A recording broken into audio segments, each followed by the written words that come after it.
Ever since planes were first used in warfare, the pilots inside the cockpit have been using them to defect to the other side for one reason or another. It's a time-honored tradition at this point for disgruntled flyboys to steal their own aircraft and deliver it and themselves to the other side. Planes are very expensive and very deadly pieces of military machinery. They're also flown by pilots who are equally expensive to train for the many years it takes to become proficient in the sky. Convincing a pilot to defect with their aircraft to your country is a huge win if you can pull it off. Oftentimes, these guys will know mountains of classified information, serve as publicity points to show how bad and how evil the other side really is, and you get a free plane out of it. Bonus points if it's a new one that we can now get to study and figure out how to shoot down better. That's the fascinating thing about these stories of betrayal. Each of the hundreds on record almost read like self-contained spy novels, sneaking out in the middle of the night, stealing an unauthorized aircraft and racing it to safety before your own country tries to stop you. Personally, I never thought about defecting during my service. Justin, you ever have a moment where you were like, I've had enough of this shit? When there were 3 days in a row where I saw that the MRE box had been and I had to eat the spinach fettuccine 3 days in a row for all 3 meals, I got real close. The first example we'll talk about is a pilot named Hans Fay. Born in 1914 Germany, he served as a test pilot for commercial aircraft, eventually joining the Luftwaffe as a test and acceptance pilot, meaning he would test planes out of the factory to make sure they performed as intended and there weren't any major issues. By all accounts, he was pretty good at his job, but despite wearing the uniform, wasn't the biggest fan of the mustachioed man in control of Germany at the time. According to the official debrief by the US government, he and his family were described as intellectual and artistic, which revealed anti-Nazi tendencies as early as 1935. By the way, intellectual and artistic are the exact opposite words that doctors used to describe me as a child. See, Fay knew that him being a highly experienced pilot at the beginning of the war meant that he would inevitably be forced into service as a pilot for Germany. So he used his specific skills as leverage to secure the non-combat role of being a test and evaluation pilot.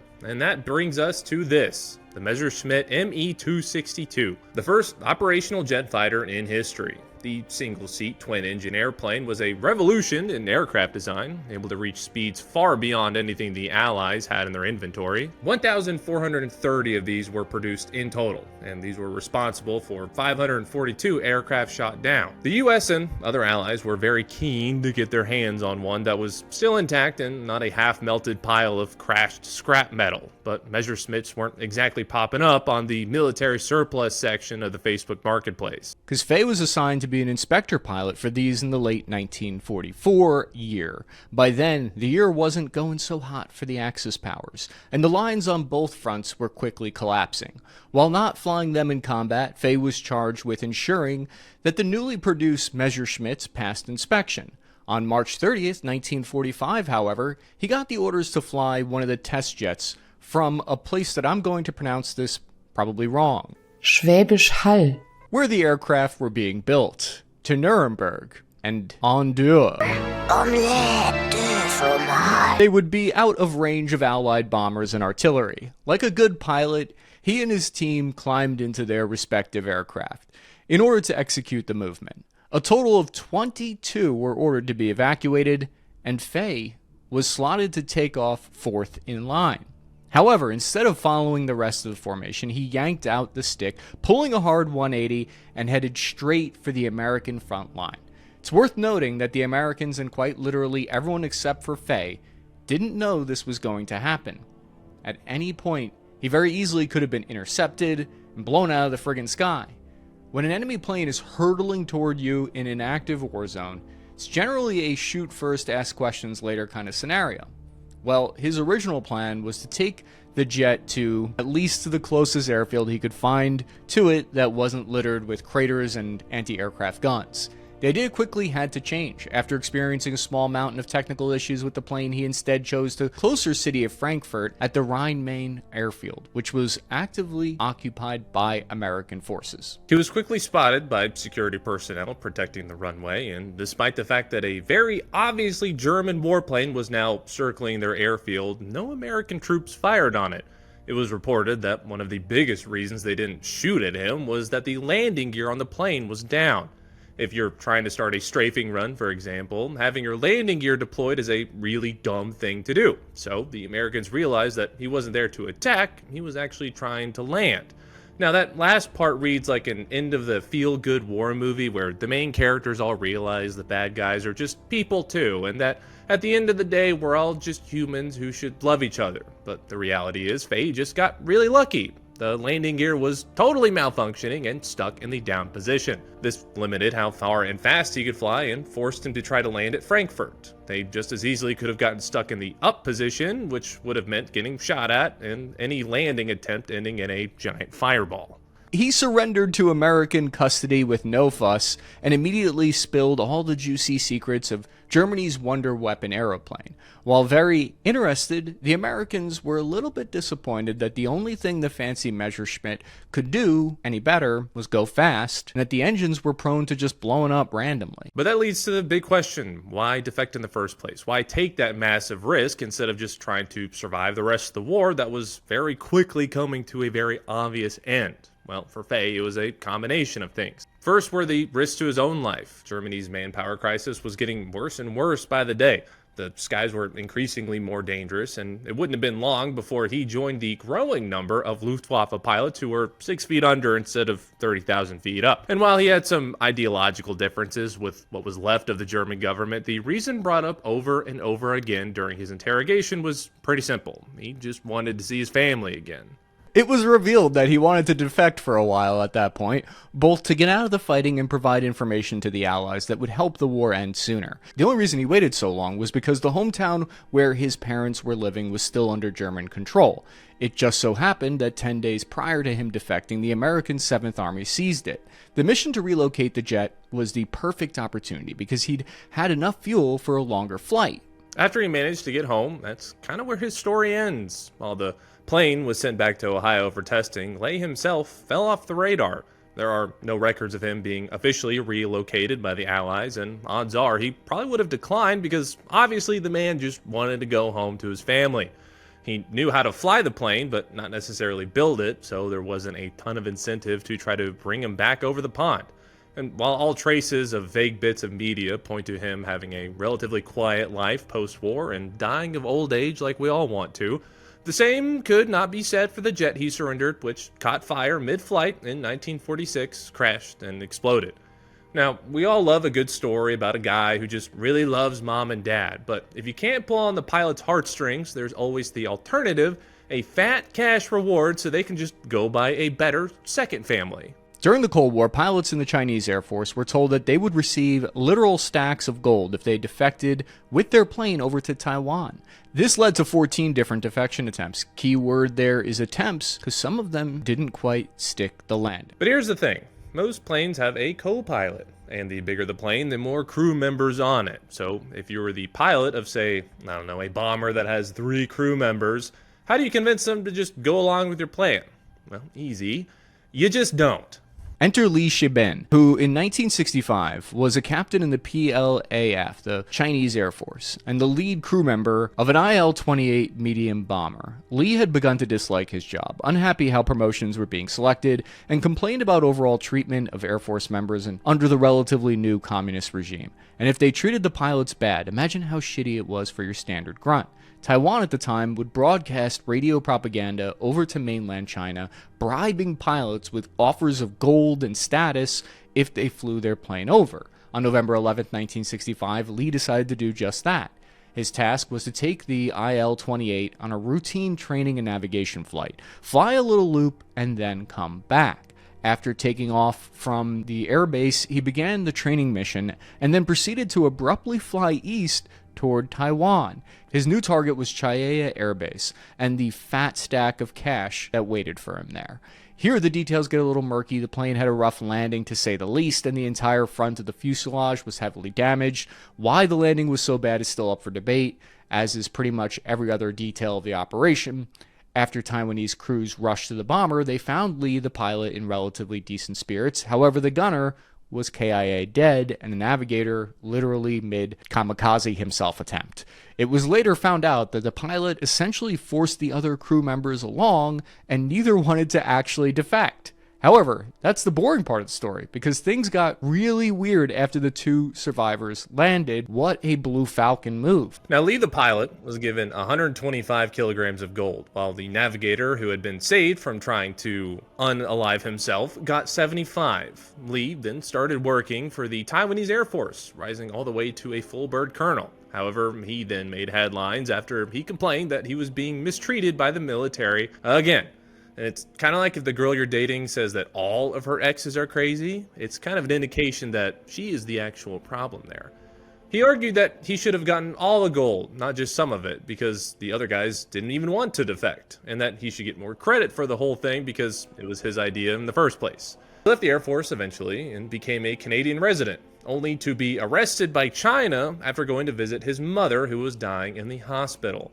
While in custody, he then himself got stomach cancer and was released early, and then died shortly after. Some groups argue that the only reason he got released early was because China didn't want to foot the bill for his treatment. So not a great ending for Lee, but the navigator, the one who tried to unalive himself, had an even weirder story. It turns out mid-flight, Lee had just shot him in the shoulder in what we can only be describing as an aggressive negotiation tactic. While in the hospital, he ended up falling in love with the nurse taking care of him, except she had been tasked with acting as a spy for Taiwan to monitor his every movement. After the two got married, Taiwan considered her compromised. So it just so happened, though, that a Taiwanese general had a son who was going to school near their house. So he rented out a room nearby and was told to spy on the couple himself. Lee the Navigator also eventually retired as a full bird colonel in the Taiwanese Air Force and ended up becoming a naturalized citizen of the United States in 1979. Dude cannot keep an allegiance to a country. That was until 3 years later when Chinese agents contacted him in the United States, literally reconverted him back to communism and convinced him to move back to mainland China, where he lived the remainder of his life. So not exactly the feel-good story like the first one, but Taiwan did get a free bomber out of the whole thing, so that was kind of nice. While getting pilots is nice for media and propaganda purposes, the real win is securing the plane they bring with them. In both of these stories, Western militaries got access to aircraft that were packed with secrets or classified bits and pieces. One of the easiest ways to get better at shooting down any particular aircraft is to know things like how fast it can go, or how much fuel it can carry, so you can predict and build strategies around them.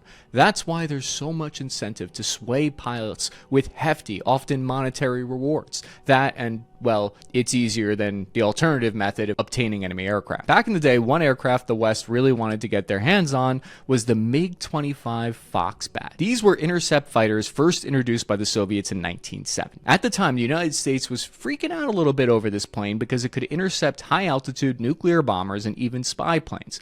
It was so feared by the American Air Force that it was the biggest reason why the F-15 fighter was made in the first place. And that brings us to the story of Lieutenant Viktor Belenko, a Foxbat pilot for the Soviets in 1976. The lieutenant was going through it a little bit at the time. He grew up wanting to be a fighter pilot from an early age due to the prestige and honor it was advertised with coming with by the government, only to realize that pilots got treated like crap too. I'm noticing a trend here. He would often make complaints to his superiors about how the base was always falling apart, troop morale was low, and that the military promotion system was rigged. But I think that's just called being in the military anywhere. Every time he would make a complaint, he would be reprimanded by his political officer for un-Soviet-like behavior.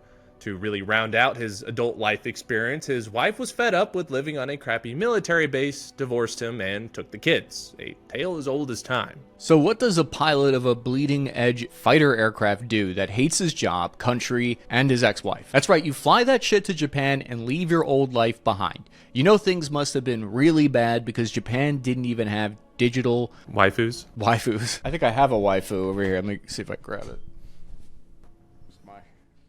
Comfort wife. Yeah, hell yeah, there you go. You got one. They hadn't been invented yet. This is what he flew there for. On September 6, 1976, Belenko was ordered to participate in a typical training flight over the Chenyuvka Air Base, where he was stationed.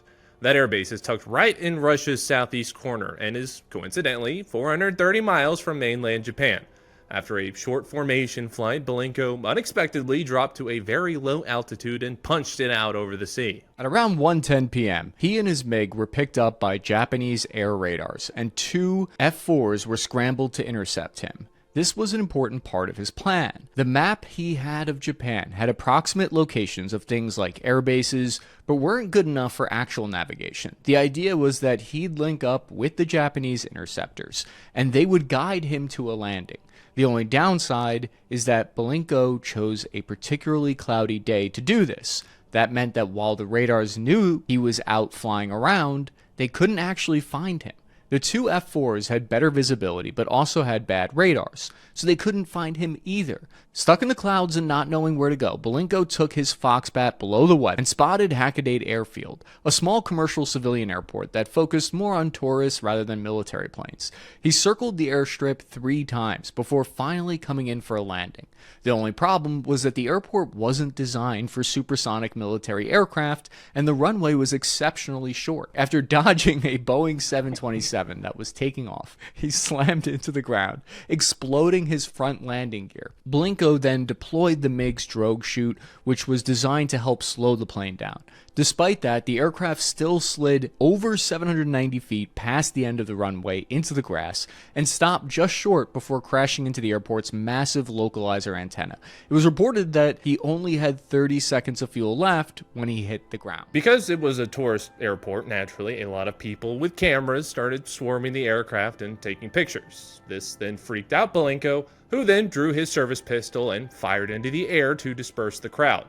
The Hackaday Air Traffic Control immediately, naturally, contacted the Japanese military headquarters. However, they were apparently busy with something else and just told the ATC to call the local police. Once the cops showed up, they shut down the airport and then arrested Belenko for possession and firing an unregistered firearm. And that wasn't a joke, that is actually what happened. He requested political asylum in the United States after being brought into custody, to which the Soviets responded by accusing Japan of drugging Belenko into saying that. Apparently, defecting with cutting-edge military technology was a totally rational decision to them. It was wanting to go live in America afterwards that crossed the line for the USSR. Japan figured that Russia would do anything to get their plane back, so they mobilized 200 troops and tanks to guard the perimeter of the airfield, deployed multiple ships in the nearby waters, and kept fighters on 24-hour patrols around the airport. Eventually, the MiG was moved to the Hyakuri Air Base via an American C-5A Galaxy cargo jet, and then at one point, someone placed a banner on the C-5 that said, "Goodbye, people of Hadokate. Sorry for all the trouble." That was nice of them.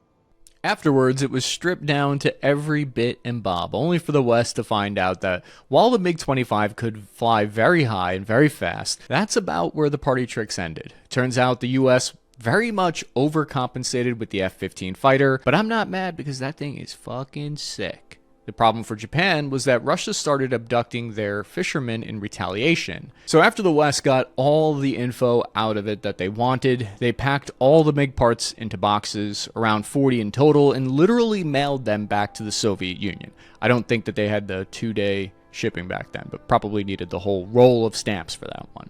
Once Russia unboxed it, they sent a formal complaint that 20 pieces were missing, and they only had about 99.99% of the plane now. They then sent Japan a $10 million bill for damage to the aircraft, and Japan sent one back for damage to their airport. Surprisingly, neither was paid. The funny thing is with this story is that everyone, including the Soviet Union, benefited from this. The incursion by Belenko made Japan realize their air defense network was grossly inadequate, and that if it had been a major attack rather than just a guy in a single plane, they'd have been cooked. So they went and upgraded it so that it actually gave them early warning. The United States got a secret Soviet plane, a good story to put on the evening news to stir up popular support, and a deeper look into the state of Russian technology. And yes, Russia in the end benefited from this too. An investigation was launched into the living conditions of troops based in Russia's Far East, and the shockingly poor state of everything led to revamps and renovations. Additionally, because the MiG-25 was suddenly not a big scary secret to anyone anymore, the Soviets realized they could just sell them now, and they made rubles hand over fist, selling them to countries like India, Iraq, and Algeria. Belenko was heavily debriefed by the CIA, moved to the United States, and became a consultant for American engineering firms. So how do you keep a pilot from defecting? Well, it's as simple as pay them decently well, don't treat them like crap, and don't literally be Germany in World War II. Alternatively, you can do what the Americans did with the SR-71 pilots and only hire guys that had a wife and a kid, so they feel too guilty if they fled to another country. Thank you so much for watching. We did 2 other videos that are already done for you to watch more of. I've watched them.